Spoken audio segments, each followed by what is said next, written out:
It's murder on the dance floor. You better kill the groove, DJ. Upside down. Oh no, oh no, oh no, oh no.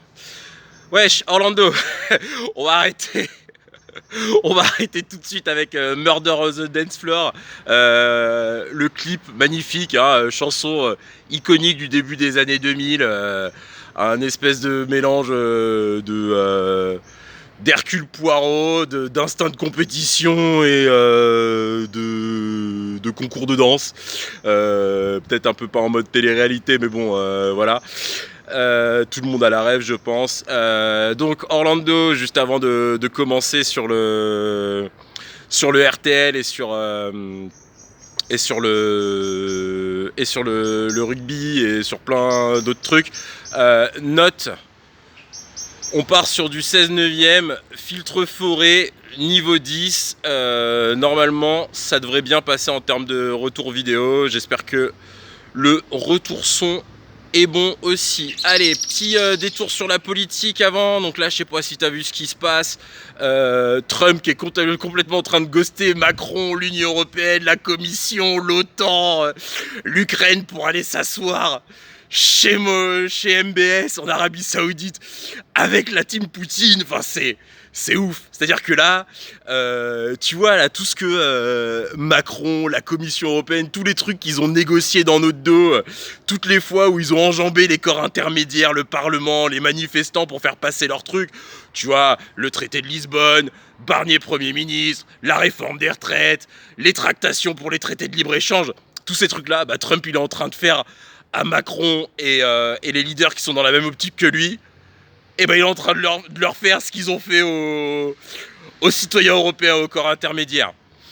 Je peux pas te dire que ça régale parce que c'est une partie de poker où les cartes ce sont nos vies. Mais voilà, j'ose espérer que ce putain de contre-exemple de cynisme poussé à son max pour faire asseoir les droits des plus riches et ou des plus forts, voilà, ça va faire réfléchir. Ça va faire réfléchir non seulement nos leaders européens pour qu'ils disent ah ouais peut-être la démocratie, se concerter machin, ça peut être bien parce que bon bah quand t'es pas invité à la table de choses qui te concernent, puisqu'il me semble que la guerre elle est sur le sol ukrainien et par extension elle concerne toute l'Union européenne. Peut-être que ça faudrait que ça les fasse réfléchir. Et puis peut-être que là, maintenant, tous les idiots du fond de la classe, tous ceux qui ont fait semblant d'être des gogoles, là, oh, je suis désolé de dire ça. En plus, on en discutait avec Tata. Faut arrêter avec tout ce qui est maladophobie. Tous les idiots, tous ceux qui ont fait semblant d'être teubés en mode, eh ben on n'a pas essayé. Peut-être que, regardez, vous voyez là ce que fait Donny là, Donny Light My Fire, là. Tous ceux qui se sont réjouis là de son élection là, les Ciotti, les Zemmour, les Le Pen et compagnie, voilà. Maintenant vous pouvez plus, si vous dites on n'a jamais essayé, regardez ce que ce gars est en train de faire. Et venez nous dire que c'est la défense du peuple des plus faibles et pas des intérêts privés et des gros riches. Voilà, là si vous faites semblant de faire les teubés, c'est soit que vous êtes vraiment teubé, mais ça je ne le crois pas, soit que voilà, vous assumez. Donc là-dessus c'est d'un côté ça conforte, de l'autre ça permet de faire des punchlines, mais ouais, flippant quand même. Bon, maintenant qu'on a dit ça, on va, avant de switcher là sur la Calcutta Cup, Italie-France et Warren Gatland qui, entre la vidéo de lundi et aujourd'hui, a refait un wagon de saucisses. Faut que je sorte ton horoscope, donc désolé, j'ai pas prévu les... J'étais occupé au cadrage, j'avais pas les accessoires dans la poche kangourou, mais vraiment, c'est là que tu vois que les mecs ils ont rien à vendre, ils se préparent pas, machin. Allez. Donc, et c'est pas ça. Hop. Oh non, t'es sérieux, Georgie, là? Donc, je vais te sortir. Il y a un nouvel horoscope de Grabuche qui est sorti. Et il y a un autre truc que je voulais te montrer, mon gars. Hop, c'est sorti. Oh là là. L'impréparation de ce Georgie. Voilà. Hop, le Grabuge. Donc, numéro 78 du 30 janvier au 15 mars 2025, voilà. Donc c'est le Grabuge qui couvre le tournoi destination masculin, il est idéal. Et donc on commence à connaître un peu la méta de l'horoscope de Grabuge. Hein, les Scorpions, vous êtes des chauds vous avez le feu au cul. Les Sagittaires, vous êtes un peu sereins, insouciants et force tranquille. Et les Taureaux, vous êtes des putains de crevards. Donc voilà, vos amours en 2025, on va commencer... voilà, avec moi, hein, Taureau. Vous multipliez les rencarts pour vous faire inviter au restaurant chaque jour de l'année. Le guide Michelin vous décerne une étoile dans la catégorie meilleur michto. Ouais, pas de commentaires. Orlando, t'es Scorpion. Vous tentez d'ajouter du piment dans votre couple en testant les clubs libertins. Vous changez d'avis en tombant sur Belle Maman dans un glory hall du B4 ou du B4, je sais pas comment ça se prononce. Pareil, on se passera de commentaires. Force à la maman de Marina. Et enfin, Rachel, Sagittaire, vous décidez de passer le cap avec Doudou, l'achat d'une maison, faire un enfant. Les deux sont faits. Le mariage, ça, non. Mais surtout, le plus important, enfin faire pipi la porte ouverte. Doudou fuit plus vite que la chasse d'eau. Donc, non, en fait, c'est pas ce qui est en train de se passer. Ou alors, ce serait vraiment un tremblement de terre. D'ailleurs, en parlant de mariage, là, merci Orlando, merci Marina, de m'avoir conseillé de regarder l'épisode de 6 Nations Full Contact sur Netflix et consacré à la Calcutta Cup de 2024. Où en fait, dans cet épisode qui est différent de celui qui correspond à la Calcutta Cup de 2023, où il est plus centré sur l'humain, puisqu'il est centré sur Jamie George, Freddie Stewart, et surtout Duhan van der Merwe. Et sa femme, elle est tellement badass dans le truc, où à un moment, elle arrive, elle lui dit, elle explique les périodes où il sent qu'il n'est pas assez performant, où il se reproche de ne pas être performant. Elle lui dit, mais moi, dans ces cas-là, je te laisse tranquille, t'inquiète, je suis jamais dit, voilà. Et lui, il dit, ouais, mais c'est cool, et ton soutien, je le perçois, et c'est de la frappe et tout. Et tu la vois, à un moment, elle le regarde, elle fait, moi, je suis plus du style, get your shit together. Go score some tries. Et c'est franchement pépite. Et puis d'ailleurs cette histoire de justement j'ai fait des recherches, je me suis dit mais qui est cette femme, et bon voilà, et je suis tombé sur un article sur les différentes wags des joueurs écossais, et puis il y a une photo qui est venue, le mariage de Finn Russell. Finn Russell va se marier quelque part en Espagne, il s'est marié en short. Mais j'adore cet humain. J'adore cet humain. Et voilà, et Finn Russell, il est un peu au cœur là de la Calcutta Cup. C'est vrai qu'il a pris un gros choc tête contre tête avec Darcy Graham lors du match contre l'Irlande. Il avait passé le protocole commotion, il l'a réussi entre guillemets, c'est-à-dire il pouvait retourner sur le terrain, mais le staff n'a pas voulu prendre de risque avec Finn. Donc du coup, sa participation à la Calcutta Cup à l'heure où je vous parle est incertaine. Mais voilà, c'est ainsi. Maintenant, voilà, Finn Russell, sur les matchs, sur les 4 dernières Calcutta Cup qui ont été gagnées par le 15 d'Écosse, en fait, les matchs à Twickenham, il a brillé par sa sobriété, tu vois, genre le match de 2023, dès qu'il a tenté des trucs funky, soit il s'est fait attraper par la patrouille, soit ça n'a pas été réceptionné par un coéquipier, machin. Mais par contre, et ça on l'avait dit, les 15 dernières minutes, quand le 15 d'Écosse fait péter la boutique en 2023, sobriété totale. Il plaque les mecs aux jambes, il se relève, quand il est dans le jeu courant, il reçoit la balle, des passes au cordeau, dans le tempo, au bon mec, mais des trucs simples, tu vois, pas des triples sautés, pas des passes de l'espace et tout, pas des passes au pied mirifiques que tu dis mais waouh, le mec c'est fou, pas de banana kick, voilà, ça c'est des trucs, ça c'est quand il est à Murrayfield. Il fait des trucs un peu stylés, un peu funky. Mais là, à Twickenham, à chaque fois que l'Écosse a été très efficace contre le 15 d'Angleterre, Finn a brillé par sa sobriété. Et c'est vrai que ça n'a pas été assez mis en avant. Parce que Finn Russell, quand il est mis en avant, c'est pour ses qualités de maestro ou pour les moments où il fait des trucs un peu qui sont pas dans le manuel. Mais pour le coup, à Twickenham, voilà.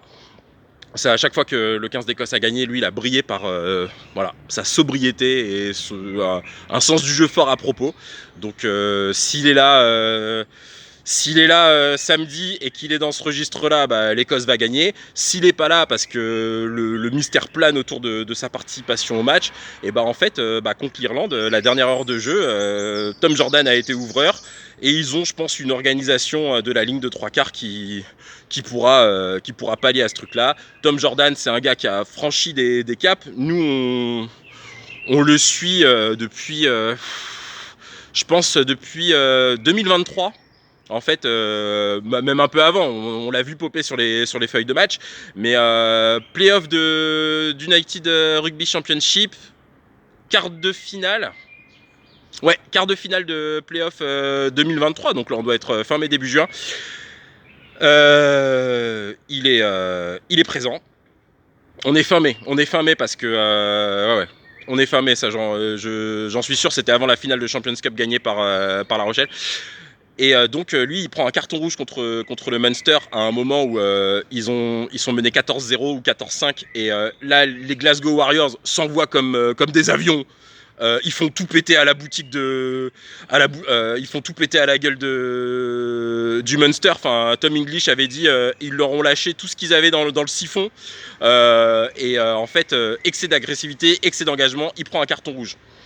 Mais depuis il a mûri jusqu'au point de devenir international écossais. Alors il est international écossais pas parce qu'il a mûri, mais aussi parce qu'il a passé suffisamment de temps sur le sol écossais pour prétendre à la sélection. Attends, je recadre un peu parce que là la lumière du jour décline.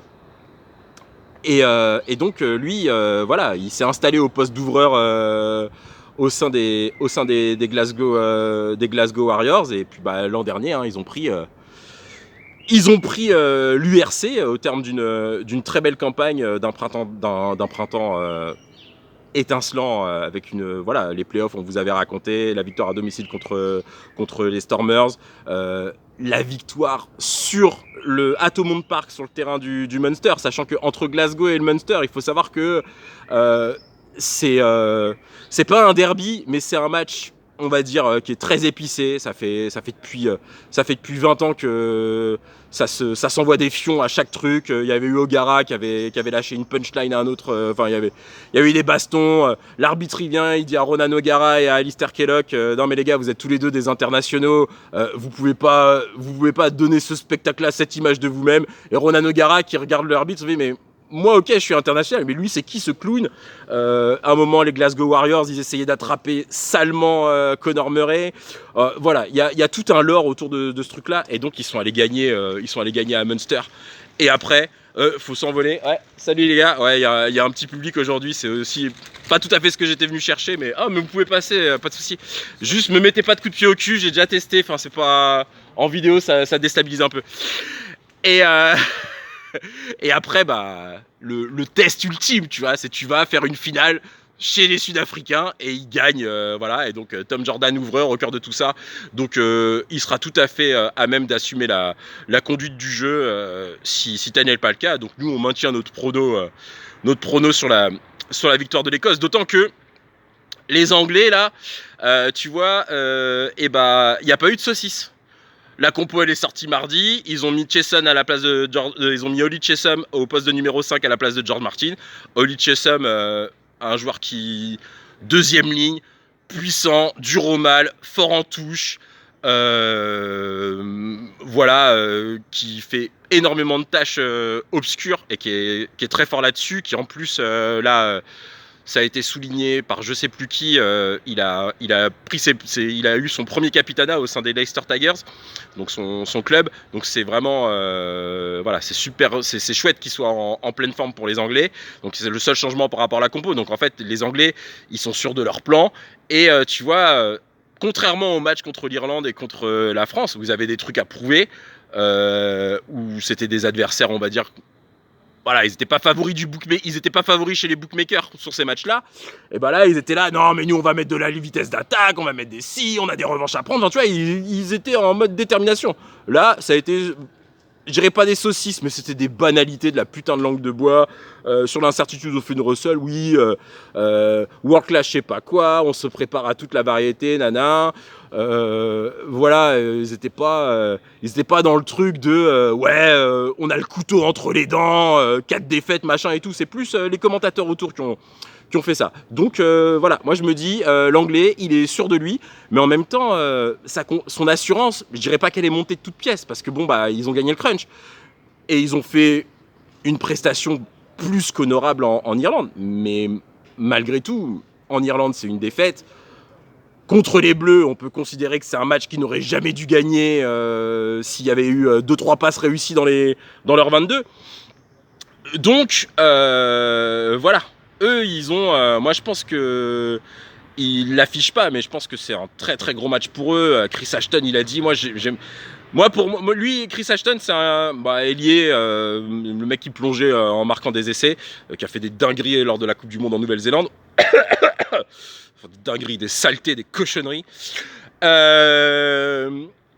Et qui disait, mais moi, j'en ai joué 4 des Calcutta Cup, j'en ai gagné 4, donc pour moi, perdre contre l'Écosse, c'est inconcevable. Et donc il était là, j'aimerais pas faire partie d'une équipe qui en aura perdu 5 d'affilée.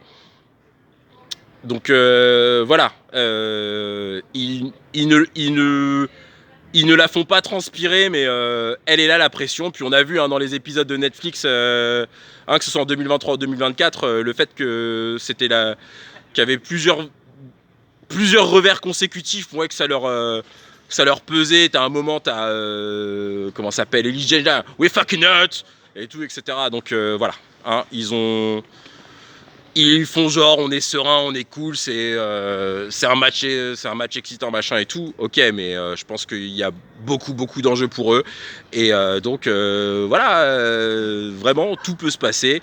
Mais nous on reste sur notre prono en faveur de l'Écosse, et ça, je pense que ça va être formidable, parce que là on sent que la pression monte autour de ce match, que c'est vraiment un immense match pour les deux équipes. Et puis bon, bah voilà, on vous a dit les enjeux pour les Écossais. Les Écossais en plus, on les a un peu titillés, on leur a dit vous êtes fait secouer en Irlande, machin, là vous êtes vraiment outsiders, les Anglais, le crunch, tout ça.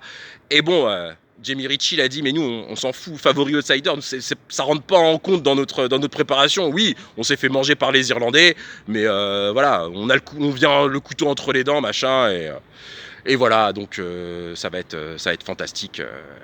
Ça va être fantastique. Qu'est-ce qu'on a d'autre au rayon rugby? Ah oui, là, c'est tombé aujourd'hui. C'était déjà pressenti hier. Fabien Galtier et son staff vont nous sortir, a priori, la compo n'est pas encore officiellement tombée, a priori, un banc avec 7 avants. Alors, en fait, soit ils savent pas ce qu'ils font, soit ils ont un plan en vue de la fin du tournoi. Alors, le truc de ils savent pas ce qu'ils font, c'est pas s'ils savent pas ce qu'ils font, mais c'est il n'y a pas de continuité en fait. Il y a eu une rupture de continuité depuis la fin de la Coupe du Monde. Bon bah voilà, l'âme de cette équipe, on aura tous compris que c'est Antoine Dupont. Il n'était pas là la majeure partie de 2024. Donc maintenant, il est de retour et il est au centre de cette équipe, c'est le capitaine, etc. Donc faut trouver toute une animation, tout un système autour de lui, parce que Dupont, il a des qualités tellement uniques que bon bah voilà, tu construis aussi forcément autour de lui. Donc là, à l'automne, le match contre la Nouvelle-Zélande, c'était pragmatisme incroyable, puisque l'équipe, en plus, voilà, que ça a été les 3 premiers matchs du tournoi 2024, les 2 derniers matchs du tournoi 2024, donc contre les Gallois et les Anglais. La tournée d'été, de sinistre mémoire en Argentine et Uruguay. Les matchs de l'automne, les 2 premiers matchs du 6 Nations, ça a été 5 projets de jeu différents, 5 effectifs différents, etc. Il n'y a pas le même continuum que les 2 premières années du mandat de Fabien Galtier. Donc on se dit, mais encore, il nous sort un truc du chapeau et tout, ce truc en 7-1. Bon, voilà. Est-ce que c'est une façon aussi d'attirer la lumière sur ce point-là, et qu'on évite de parler d'autre chose? Je sais pas trop. Enfin, je suis pas sûr de la continuité du bail. Et ce qui me fait dire qu'il a un plan pour la fin du tournoi, c'est que bon bah voilà, c'est aussi mettre la pression sur les Anglais, leur dire attention, il y aura peut-être un banc en 7-1 qui va débarquer à Dublin et tout, etc. Le jeu des Bleus sur les 2 premiers matchs du tournoi, il n'a pas été spécialement centré sur le combat des avants. Hein, on a vu beaucoup de lancements de jeu en première main, ça a beaucoup fait jouer la ligne de 3/4, notamment en Angleterre, malgré les conditions, malgré les ratés, etc. Donc voilà, on ne sait pas trop où ils veulent en venir. Est-ce que c'est une volonté de surprendre, de se renouveler? Voilà, il y a sûrement une réflexion qui est derrière et on aura le fin mot de l'histoire à la fin du tournoi. Donc ouais, c'est un peu... c'est curieux. Je demande à voir. Donc ça crée alors pas une hype, mais ça nous fait un petit regain d'intérêt sur le tournoi des Bleus, mais ça ne masque pas le fait qu'on n'est pas surexcité. Voilà.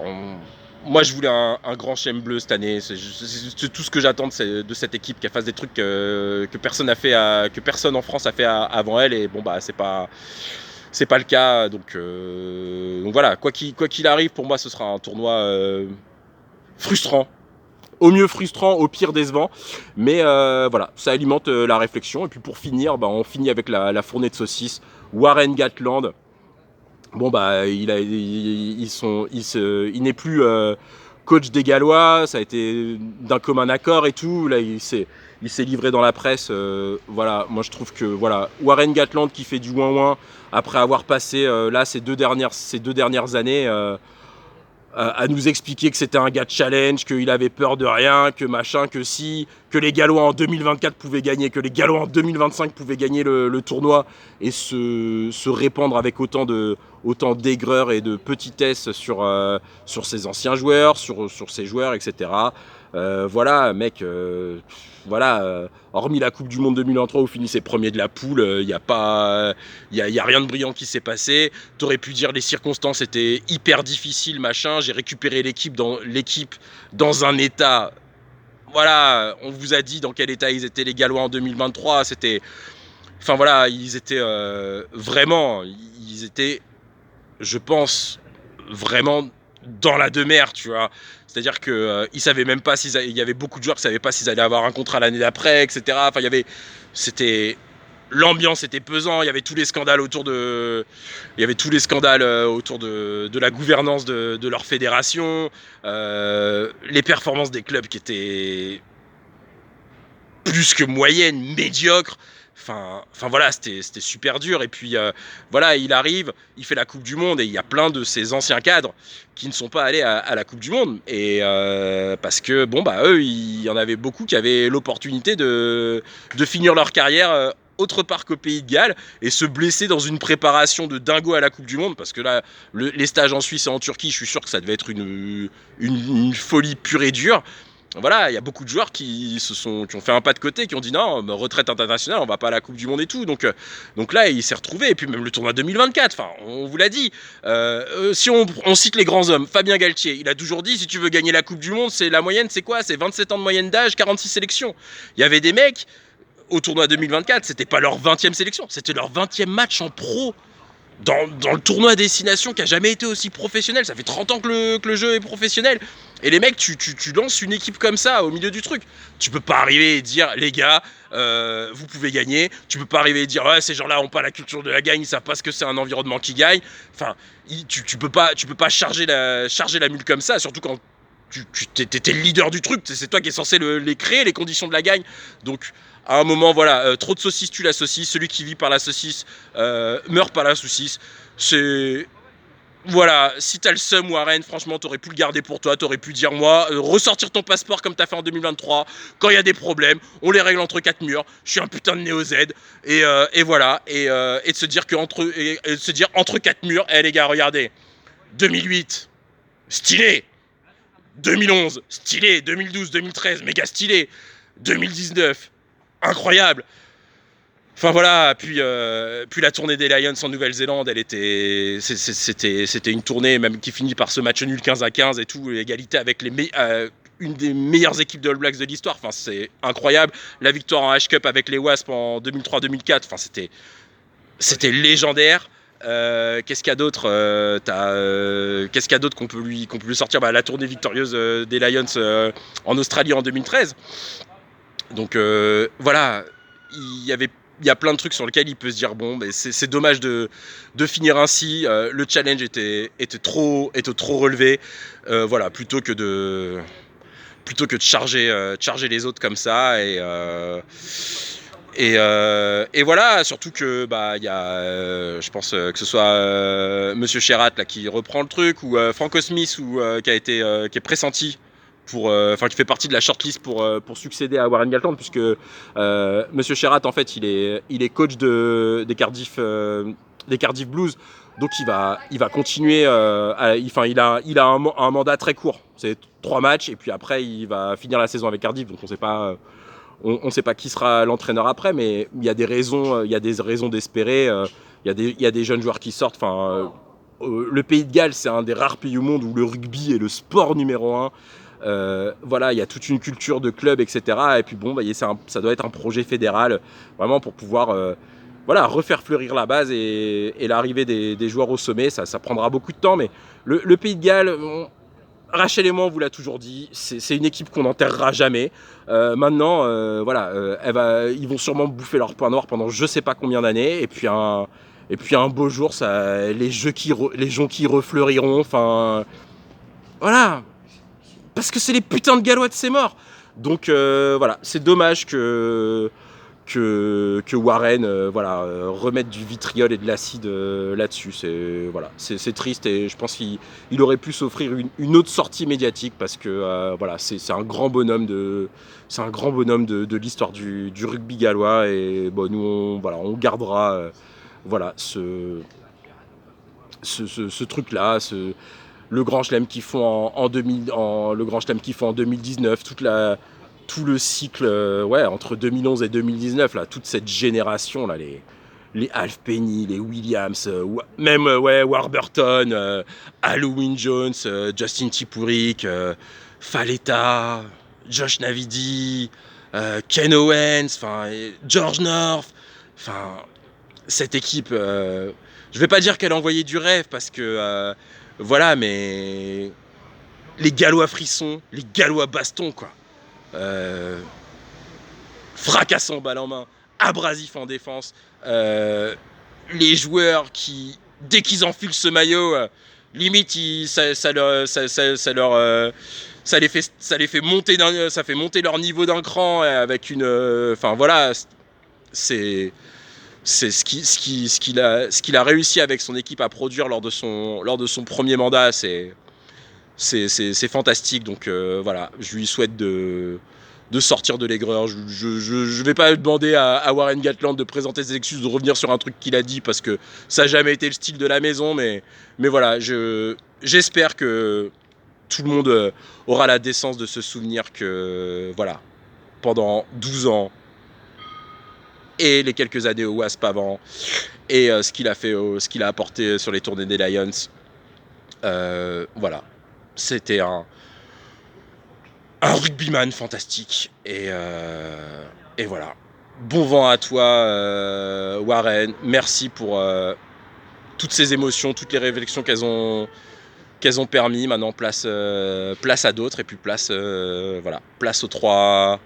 trois matchs de ce week-end. Donc 15h15, Galles-Irlande à Cardiff. 17h45, toujours samedi, à Twickenham, la Calcutta Cup, Angleterre-Écosse. Et dimanche, je crois que ce sera à 16h, je suis plus très sûr, Italie-France. Et donc là, ça va dessiner la fin du tournoi. On saura si les Irlandais sont... Les Irlandais devraient être en tête avec 3 victoires, bonifiées peut-être.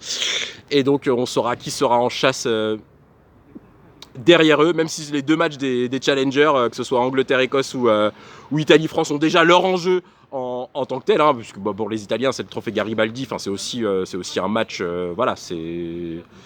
c'est un match qu'ils ont toujours, qui se disputent avec toujours beaucoup de entrega. Et on saura qui sont les 2 challengers du 15 d'Irlande et on pourra se projeter sur les 2 derniers week-ends de compétition qui seront forcément nerveux et haletants. C'est le moins qu'on puisse attendre du tournoi destination masculin. Il remplit son contrat, même si, encore une fois, on est, en tant que supporter français, on ronge un peu notre frein parce qu'on est un peu, blasé.